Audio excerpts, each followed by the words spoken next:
Hello dear students, welcome to EPG Pathshala. I am Dr. Gurmanjit Kaur, Associate Professor, Khalsa College of Education, Ranjit Avenue, Amritsar. Well students, today we will discuss a role of Panchayati Raj institutions in management of educational administration.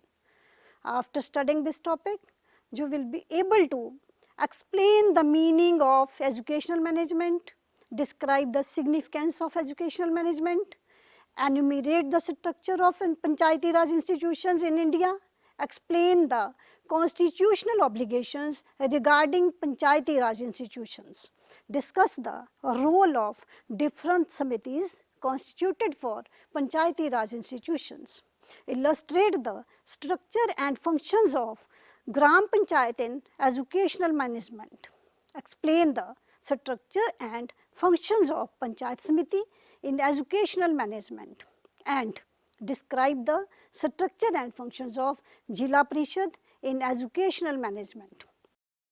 In order to understand the role of Panchayati Raj institutions in the management of educational administration, let's understand what actually educational management is.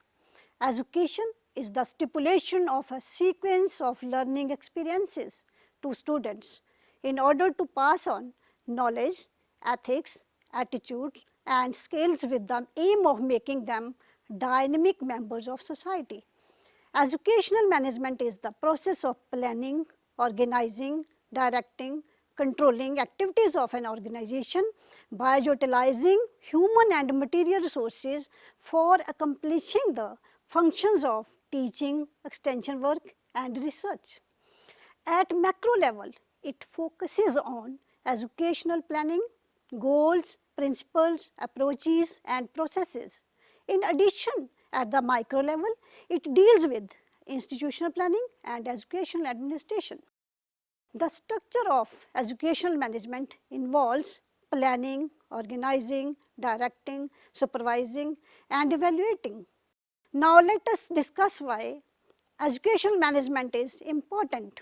Educational management is important as it deals with various administrative problems of educational organization, like it includes the study of various theories of management science which define and describe the roles and responsibilities of the educational manager and develop managerial skills. It helps in decision making, problem solving, communication, managing information and building effective teams. It helps in the planning of co-curricular activities, academics and preparation of timetable. It also helps in the maintenance of school records and evaluating students' achievements. It handles financing and budgeting of the institution. Now, we will discuss how Panchayati Raj system came into existence after independence. After independence, India has strived to accelerate the process of development through active participation of the people at the grassroots level. The decentralization of socio-economic development programs was conceptualized with the commencement of first 5-year plan. It was envisaged that the villages would undertake and execute the program of development with actual support of the state. Accordingly, it was felt necessary to change the structure of administration. So, launching of community development program in 1952 was the first step in this direction. Even the Balwant Rai Mehta Committee in 1957 recommended to create new structures and involve local people in the development process. The Article 40 of the Constitution of India declared that the states shall take steps to organize village panchayats and endow them with such powers and authority as may be necessary to enable them to function as the units of self-government. It paved the way for the introduction of Panchayati Raj, a scheme of democratic decentralization in India. Even Mahatma Gandhi advocated Panchayati Raj as the foundation of India's political system. he suggested centralized form of government as where each village would be responsible for its own affairs. The term for such a vision was Gram Swaraj, that is, village self-governance. With the 73rd Amendment, the Constitution Act 1992 was passed. It envisages states to establish a three-tier system of strong, viable and responsive panchayats at the village, intermediate and district levels. Similarly, with the 74th Amendment, the Constitution Act 1992 got passed.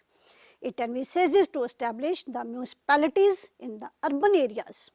States are expected to act in consonance with the spirit of different acts for establishing a strong and viable system of local self-government.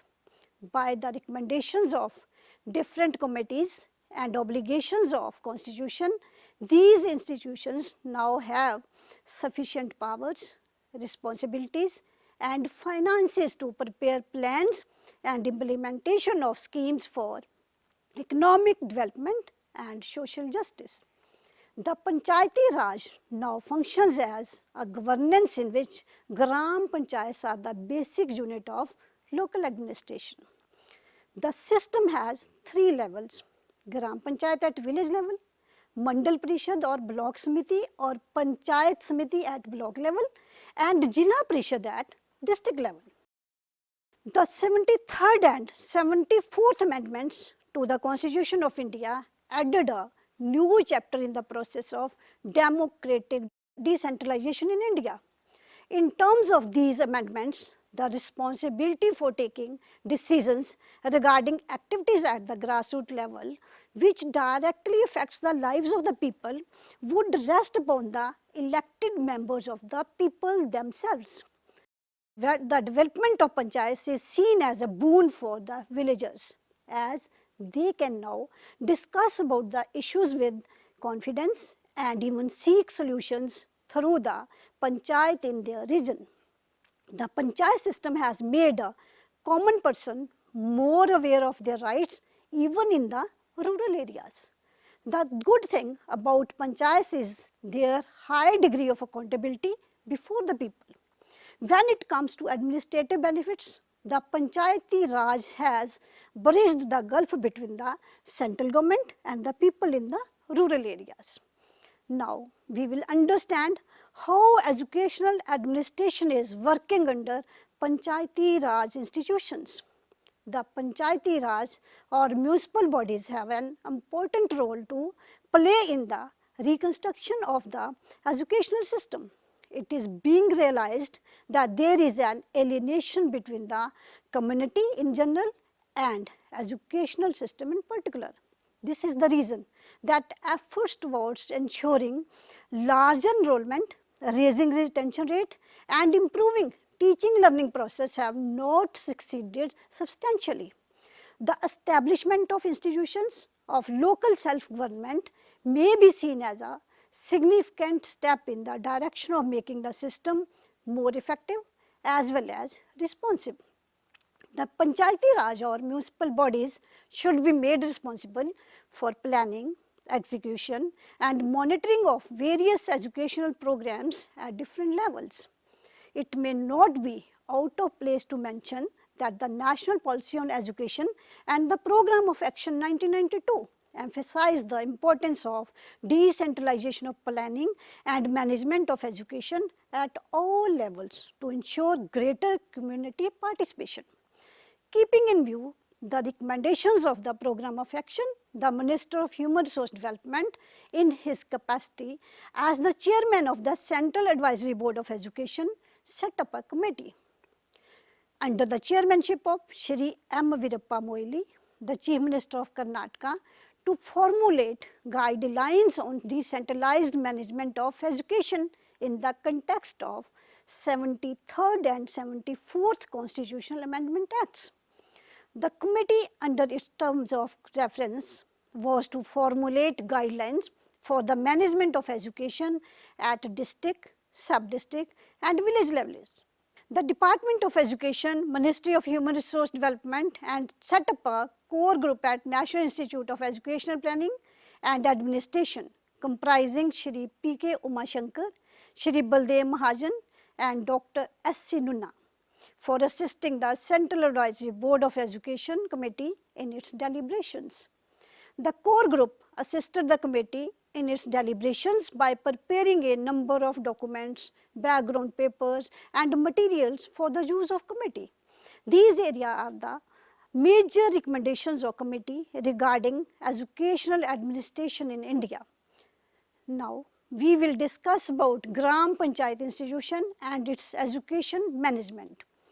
The program of action approved by the Central Advisory Board of Education has given the considerable importance to village education committees.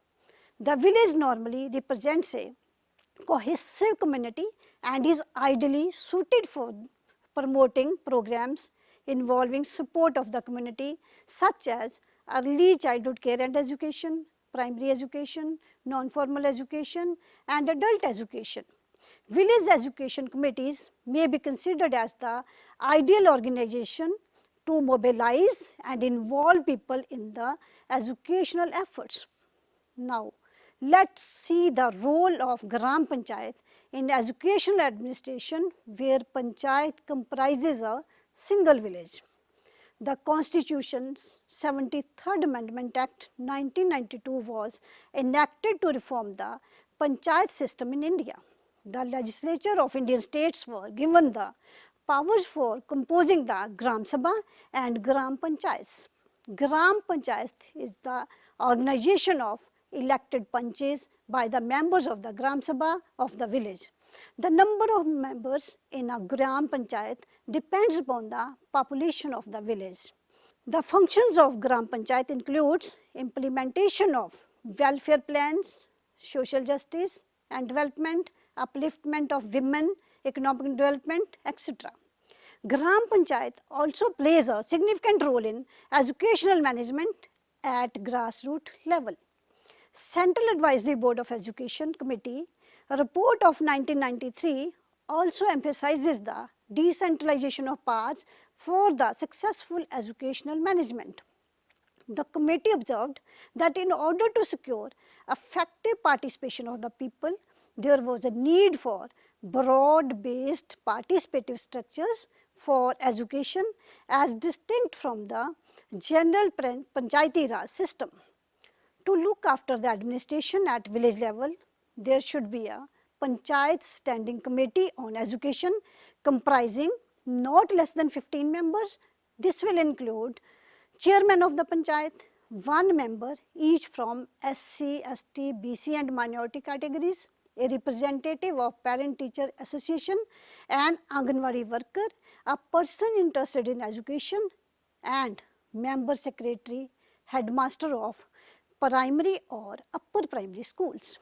The main powers of Gram Panchayat suggested by the committee are, first of all, to visit educational institutions, then to check attendance and other registers, to inquire and to report the concerned authorities on educational deficiencies and requirements in the village, then to recommend annual budget of school to the concerned authority, to report on regularity of students, teachers' attendance and school functioning, to frame the school calendar under the guidance of the Jila Parishad.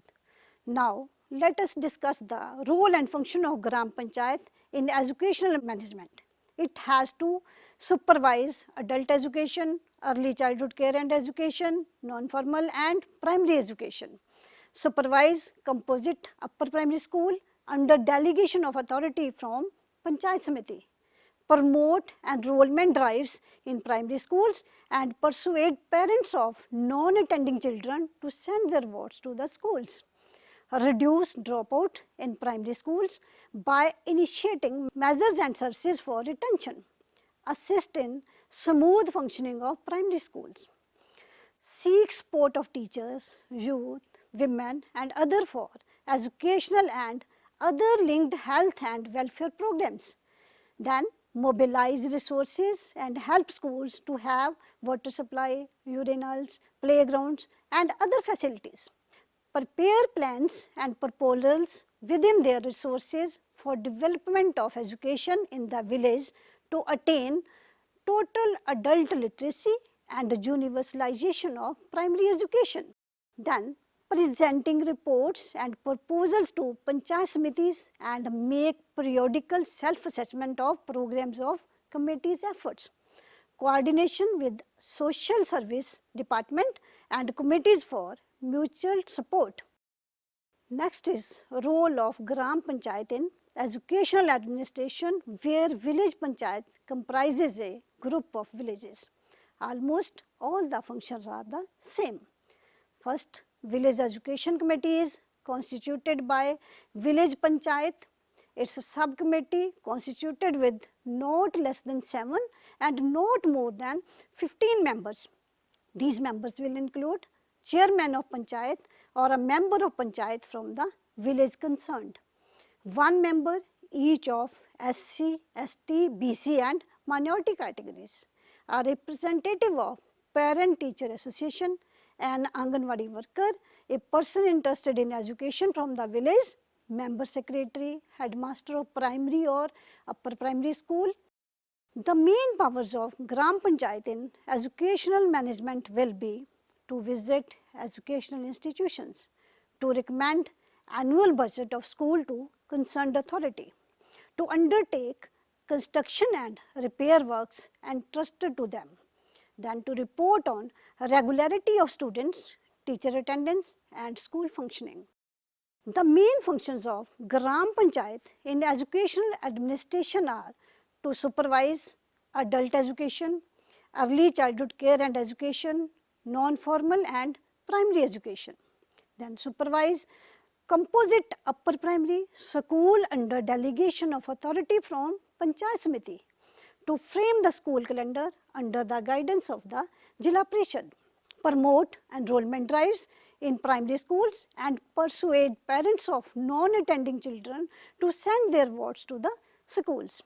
Reduce dropout in primary schools by initiating measures and services for retention.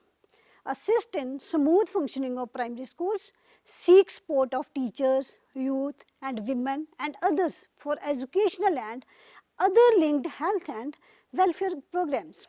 Mobilize resources and help schools to have water supply, urinals, playgrounds and other facilities.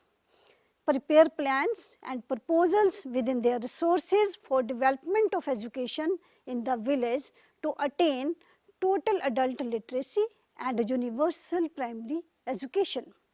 Present reports and proposals to Panchayat Samitis and make periodical self-assessment of progress of committee's efforts. Coordination with other social service department and committees for mutual support. Now let's understand the role of Panchayat Samiti in educational administration. Panchayat Samiti is an elected statutory body at intermediary level and is endowed with comprehensive functions, bestowed with the requisite authority and resources. It should be free from governmental interference and control. The state government shall have to give guidance. The area of Panchayat Samiti shall not be too large and unmanageable and not too small, negating the principles of economy and efficiency. It should be financially viable and within the reach of the common people in its activities. Panchayat Samiti Standing Committee on Education comprises of not less than 11 and not more than 17 members. These will include chairman of Panchayat Samiti, one member each from SC, ST, BC and minority categories, one representative of parent teacher association or non-governmental organization, one or two representatives of village education committee by rotation, a principal of degree or pre-degree college, a headmaster of school complex or of secondary school, a representative of teachers and member secretary, block education officer or its equivalent. The powers of Panchayat Samiti in educational management are to recruit staff for adult education, non-formal education and early childhood care and education programs, to appoint staff in schools from approved panels, then to transfer teachers within their jurisdiction, to perform academic supervision of all institutions up to upper primary level, then to delegate the power of supervision over composite upper primary schools in VEC for purpose of continuity, to prepare budget and to sanction plans and expenditures from the Panchayat Samiti education budget, to channelize funds to aided instructions under supervision of Jila Parishad, to levy development fees and other fees to raise resources, to raise public contribution and donations, to propose measures Panchayat Samiti to raise resources. So, students, these were the main powers of Panchayat Samiti. Now see how it functions in education management. It deals with management of adult education, non-formal education, early childhood care and education, and the primary and upper primary schools under the supervision of Jila Parishad. Supervision and channelization of grant to the aided primary and upper primary schools in their jurisdiction under the guidance of Jila Parishad. Academic supervision of all primary and upper primary schools including private schools. Preparation of plans for development of education up to primary level in their jurisdiction. Coordination with other social service department and committees for mutual support. The next we will talk about Jila Parishad or District Council or Jila Panchayat. It is the third tier of the Panchayati Raj system. Jila Parishad is again an elected body. Chairpersons or block pramukhs of block samitis are also representatives in the Jila Parishad. The members of the state legislature and the members of the Parliament of India are members of the Jila Parishad. Jila Parishad also plays a significant role in educational administration. Jila Parishad Standing Committee on Education comprises of not less than 15 and not more than 21 members. These are Chairman Jila Parishad, a representative each of SC, ST, BC and minorities, a representative of Parent Teacher Association or non-governmental organization, two or more representatives of Panchayat Samiti and Panchayat or village education committees, principal of a college, professor of education from university or college, principal of diet, a head of school complex or secondary school, a representative of teachers, member secretary, chief education officer or its equivalent. The main powers of Jila Parishad in educational management includes to establish and maintain school up to secondary level, including the recruitments, appointments and transfer of staff, payment of salaries and exercise control over the staff subject to government guidelines. To exercise control and academic supervision of all schools, including aided and private schools up to secondary level, but subject to government guidelines. To lay down academic and administrative norms for better functioning of educational institutions, to disburse grants to aided schools as per the government guidelines, to supervise the work of Panchayat Samiti, education committees and Panchayat education committees, to prepare and sanction education budget, to administer district education fund, to prepare perspective plan for district, to propose measures including levy of cess, surcharge and taxes for mobilizing additional resources for education to the Jila Parishad, Now, let's discuss the major functions of Jila Parishad in education management. Overall supervision of all education programs in the district up to secondary level. Secondly, preparation, implementation and review of plans for development of education up to secondary level in the district. Formulation and operationalization of programs to achieve total literacy and universal elementary education. Establish and manage schools up to secondary level. Then academic supervision of all institutions, government, aided, private, up to secondary level in the district, including schools in the municipalities. Preparation and coordination of plans for development of education up to secondary level, including those of municipalities, to review progress and guide Panchayat Samiti and Panchayat Education Committees in their tasks. Implementation of programs for improvement of quality of education. Coordination with other social service departments and committees for mutual support. To summarize the topic, we can say that overall Panchayati Raj institutions play a significant role on educational administration.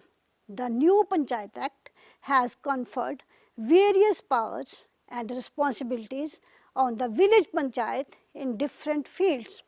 The panchayat can give necessary instructions to different individuals, institutions or owners of institutions to perform various duties and responsibilities. The panchayat system also works towards the development of their regions according to the needs of the people. A panchayat works at various levels, from creation of necessary establishments such as primary schools to hygiene related issues, to water requirements, to seek the central government's help towards generating jobs at the village level as well as district level. Thank you.